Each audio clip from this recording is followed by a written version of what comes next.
خليكي عارفة النصايح دي قبل ما تعملي الكحك. بصي يا حبيبتي، قبل ما تبدأي تعملي الكحك خليكي فاهمة شوية حاجات مهمة جدا علشان يطلع معاكي مظبوط وطري ويدوب في البق.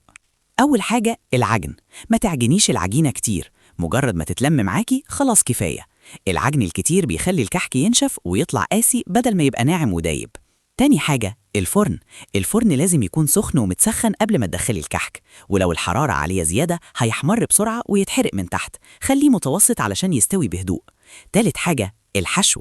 خلي الحشو على قده، لو زودتيه زيادة الكحك ممكن يفتح أو يفرقع وهو في الفرن ويبوظ شكله.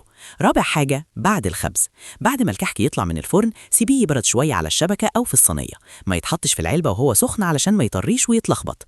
لو ركزتي في الحاجات البسيطة دي الكحك هيطلع معاكي هش وناعم وطعمه تحفة، والكل هيقولك عملتيه ازاي كده. ما تنساش تصلي على الحبيب. اعملي لايك وشير علشان نوصل لأكتر عدد ممكن. اللايك مش هيفرق معاك لكن بيفرق معايا جدا علشان نقدر نستمر وننشر كل جديد.